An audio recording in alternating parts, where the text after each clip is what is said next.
Le pygmée est l'enfant de la forêt. Il en est le chasseur. Il ne possède rien d'autre que ce que la forêt lui donne, c'est-à-dire tout ce dont il a besoin. Elle le nourrit, elle l'habille, elle veille sur lui. Il a souvent peur que la nuit, elle s'endorme la forêt.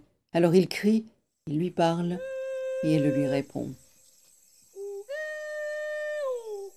Pour remercier les esprits de la forêt de mettre le gibier sur son chemin et de diriger ses flèches, il chante.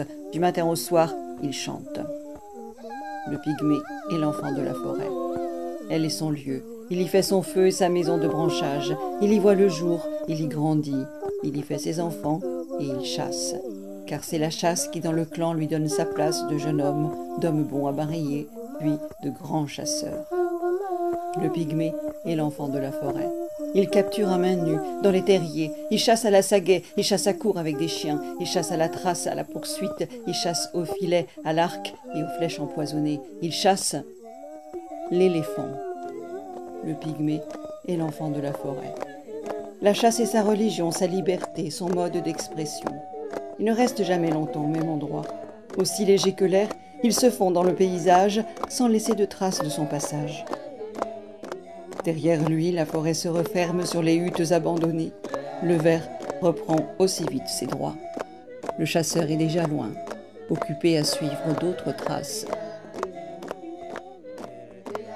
Le pygmée est l'enfant de la forêt où il finit un jour par mourir, sous une griffe ou une dent, sous une corne ou un sabot. Il y meurt de sa belle mort ou de la mauvaise, sans laisser de traces.